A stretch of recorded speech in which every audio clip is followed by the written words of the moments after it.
I'm Mark. And I'm Alex. And this is Comics Are Awesome, brought to you by Alter Ego Comics, where we recommend this week's best comics. I'm going to say comics a few more times. Comics. All right. Speaking of comics, we got a lot of great stuff to talk about this week. I think it's almost exclusively Marvel. My stuff you is have all all Marvel, I have one DC. So, it's a marvelous week. Take that for what it is. And understand that we don't talk about things we don't like. We only talk about things we do like. That's what makes us different than those other schmoes. So it makes us awesome with yes, the comics? Awesome with the comics. First up, crazy with the cheese whiz. My pick of the week is Marvel Action Spider-Man #1. Now, what is this, you say? This is, you know what? I'm going to put this up here, but then I'm going to need it back because I'm going to need to flip through it and know who wrote it and all this other stuff. So look at it now. Enjoy. Before we put on the screen where you cover up my face or your face. No, it covers both of our faces. Covers both of us. Anyway, I'm going to put that back up, but let me get through this here. Marvel Action Spider-Man #1. This is a new collaboration between Marvel Comics and IDW Publishing to publish all ages, easily accessible monthly content for all kinds of readers. So it's my pick of the week. I thought it was super cool. It's written by Delilah Dawson, artwork by Fico Ocio. Yeah. And stars not only one Spider-Person, but 3 Spider-People.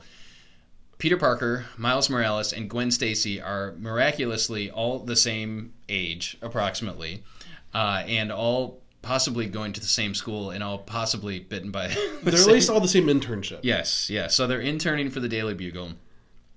You do not have to know anything about Spider-Man, his backstory, who Miles is, who Gwen is, all this stuff.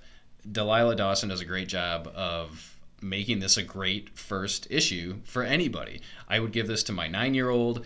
I enjoyed it. I think people that are between our ages and older than I am, everyone will love it. The artwork is top-notch. It's modern artwork, so it's not bogged down in the, no offense, old school Marvel style. Well, it's the modern era, too. Right. It also takes place in present day.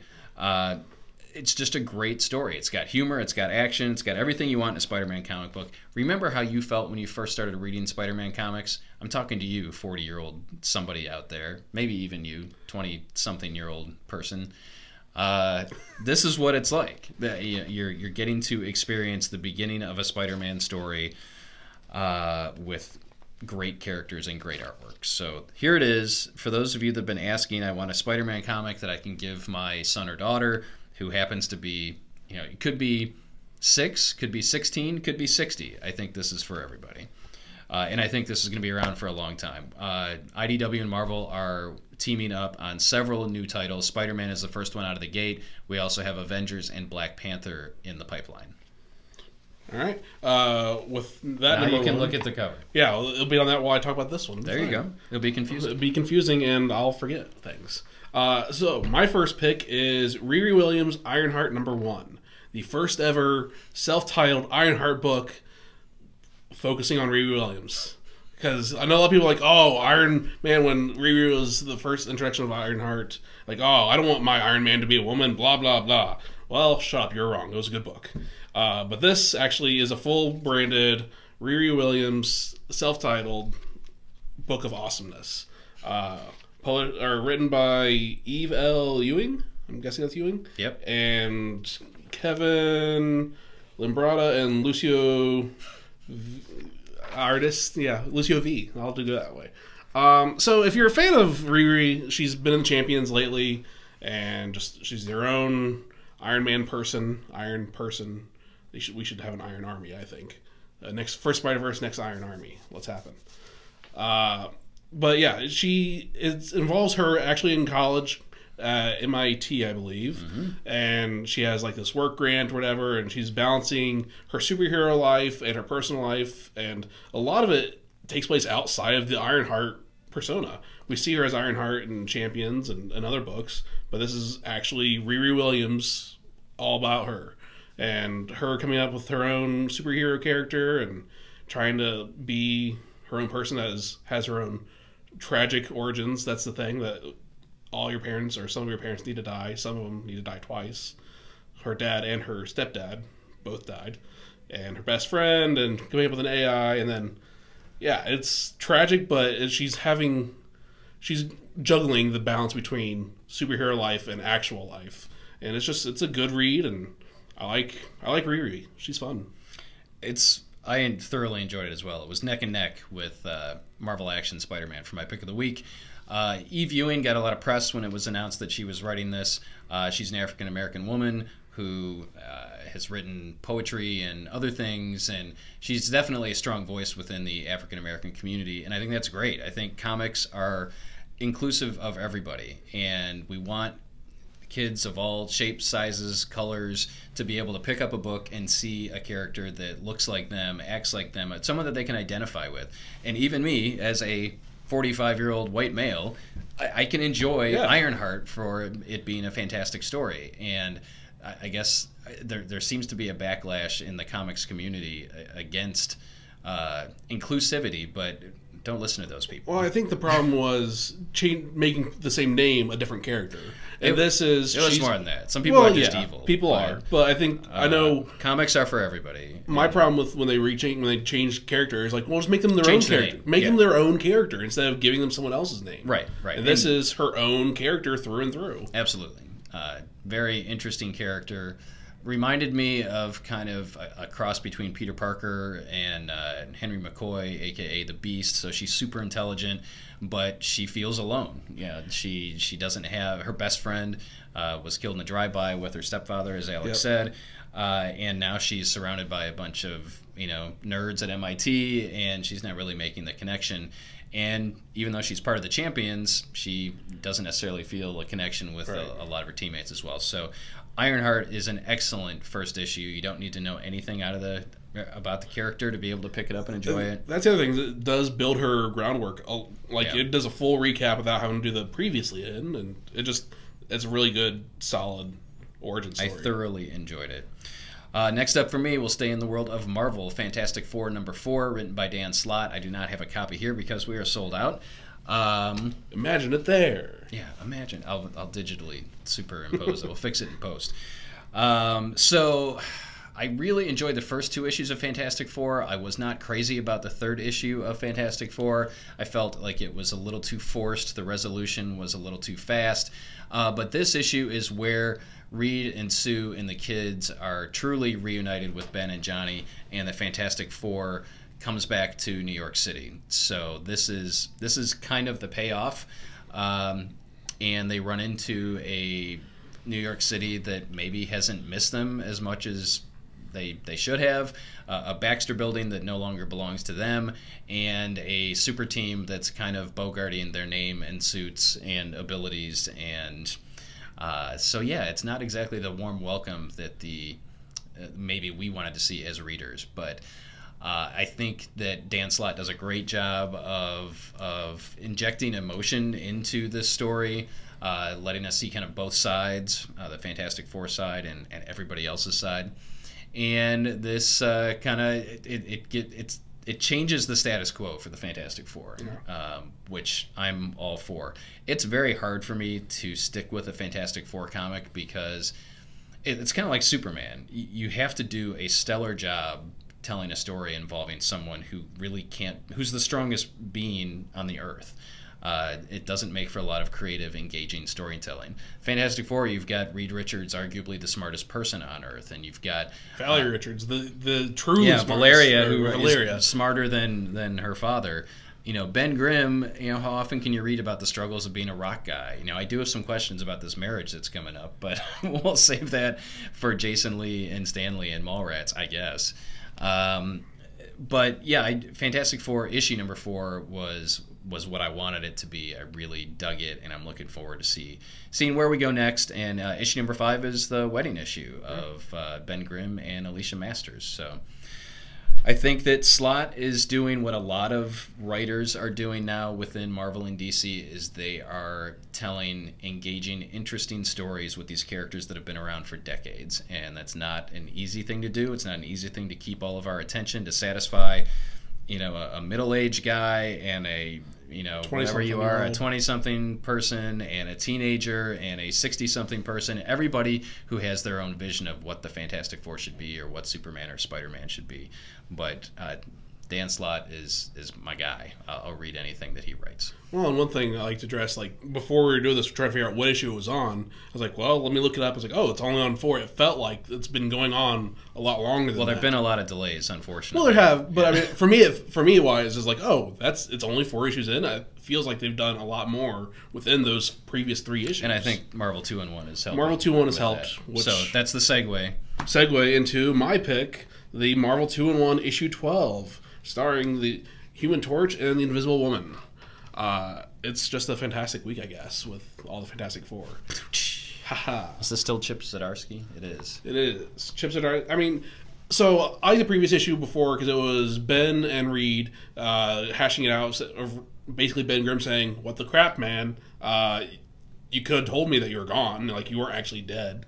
And this is past that where the family is starting to get back together fully. And at one point, Johnny and Sue are like, we need to take a break from all this. Let's go shopping, because spending money solves their problems, I guess. Hint, hint, you should do that at your local comic shop. Yes. But they hash that out of, what they've been gone, and Johnny's really getting fed up of being treated like the idiot of the team. Like, Ben is the pilot, and he's the tough guy, so he's got his use, and Johnny feels like he's just constantly getting picked on of being the dummy, and he's had enough of it. And yeah, it was really solid, and I like the play that they do with the 2-in-1. It really helps, especially with the Fantastic Four. You actually get a better dynamic feel of the two. Hopefully, we get more with them than within the family after this. I want one with Valeria and what's the son's name? Franklin. I want one with them because I think that'd be fun. Of them just bickering back and forth. I don't know. It could be coming up next. I don't know. I don't know what's going on with Marvel 2-in-1 now that they're back. The FF is back in town. But I think it'd be fun to see the sibling rivalry between those two. Just the whole family is fun to see. It's the fun family. It's the fun family. It's the fun. FF. It's the first fun family. And that's enough. With the alliteration. My final selection, I will throw DC a bone, and my final selection is Action Comics number 1005, written by Brian Michael Bendis, artwork by Ryan Sook, who also does the cover for this. And I tweeted out under the store's Twitter account Tuesday night when I read this that Bendis lobs a few grenades in this issue, and he does, absolutely. We get the identity of the Red Cloud. I think that there's some other stuff going on in here that I'm surprised I haven't heard anybody talk about. Hey, did you read this? I haven't yet, no. It's Superman. Don't say this out loud, but... Wait, what? Yeah, that's... Really? No one is mentioning that. They actually refer to this person as a DC character, as by a different name. But that's... Come on. Yeah, but it's clearly somebody else.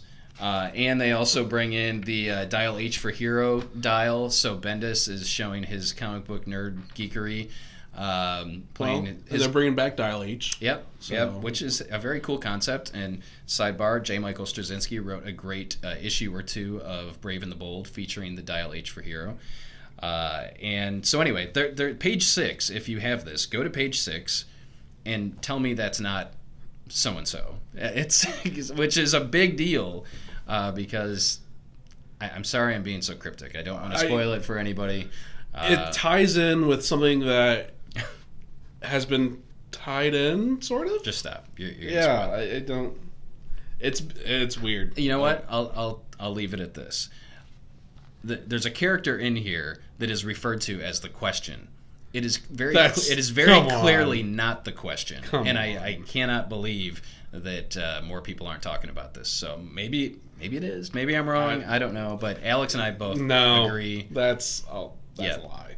Action comic. Ryan Sook is an amazing artist. I think he does a stellar job. I hope he sticks around for a while. In fact, somebody commented on Twitter that the book to them has seemed uneven because of different artists. And I can get that if you change artists too frequently. It really is a collaborative effort, at least from a reader's perspective. I don't know about the creative side, but for me, it has to be equal parts strong writing, strong art. Absolutely. If either is weak, the book overall suffers. So would like to see some stability in the art chores on Action Comics. Other than that, I've said it before, I'll say it again, Bendis was the right person to go with for Action and Superman, and I'm looking forward to years worth of Superman stories under his guidance.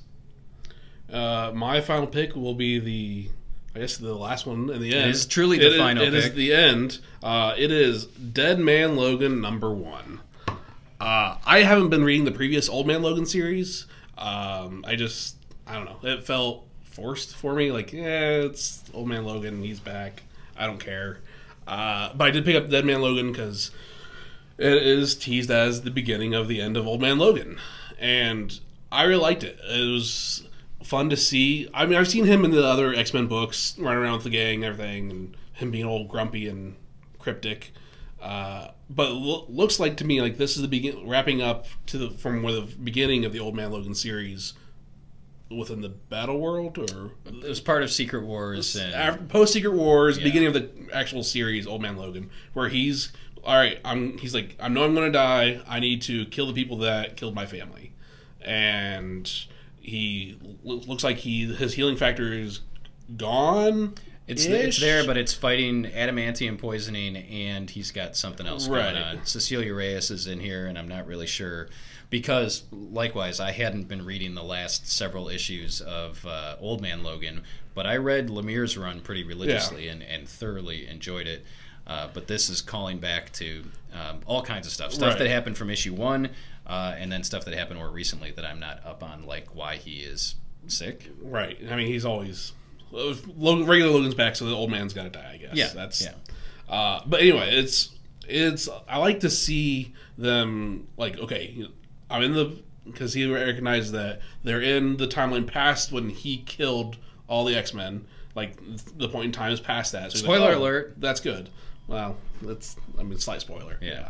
But he's like, well, just because I'm past that, I don't really trust everything because time can be weird, and I'm still going to kill the people that made me kill my family and friends and everything. So he is on the hunt for someone, and then that is supposedly out of the game. He's like, oh, nope, I'm not going to be a villain anymore. I'm good. And someone else pulls him back in, and he's on the hunt. Logan's on the hunt, and I don't want to give away too much just because spoilers again. You should stop. But yeah, you're approaching the danger zone. But he's on the hunt to kill the people that made him kill his family, and it's an interesting team up. What he has, well, he calls them his friends too. I would say if you enjoyed the original Mark Millar Old Man Logan, check this out. You're not going to want to miss it. If you enjoyed Jeff Lemire's run on Old Man Logan, you want to come back for this. And of course, if you've been reading Ed Brisson's recent stories in Old Man Logan, this is a no-brainer. I want to give a shout out to Mike Henderson's artwork on here. I totally dig it. He was the artist on Nailbiter that Joshua Williamson wrote, and another great series. So this is another one where the words and the pictures work extremely well together, and I'm on board. And it's a 12-issue mini too, so it's, there's light at the end of the tunnel. That's maybe a train hitting him. Who knows? There was a lot of great stuff this week. Speaking of another 12-issue mini, Old Man Hawkeye #11 came out this week. So good. Which we're one issue away from the end of that series, which has been consistently good from the beginning. Kind of some nice synergy or synchronicity or one of those words between Dead Man Logan and Old Man Hawkeye. Well, just an Old Man Logan with the original run. Yeah. So while we only talked about 6 different books this week, there was a ton to talk about. And I hope that you go out and you support your local comic shop and pick up some of these books, especially the ones that are just starting. Ironheart and Marvel Action Spider-Man deserve to be read by a wide audience. And hell, pick them up and give them to your kids, give them to your nieces, nephews, grandkids. Read them first. Neighbor kids. Well, yeah, read them first. Because they're worth reading. If you're watching this, I'm assuming you read comics, so definitely read it first. But, buy multiple copies to give away, not to invest in, but to give away to the next generation of comic fans, because these are just what I think will hook them into monthly comics. Yeah. So that is it for this week. We always appreciate you watching. If you enjoyed this week's episode, please like, comment, and share. And make sure you subscribe so you know when we add a new video, because we still haven't hit that regular schedule yet. We're trying. Last week was a holiday. And that's right. That's right. It was Turkey Day. I ate too much food. November, December are tough with busy. We're busier in the shop, busier schedules. So I'm not trying to make excuses, but they're coming out like excuses. Not making excuses. So but things happen subscribe to me. because you never know when we may throw another video up. Thanks for watching, and hopefully we'll see you again next week.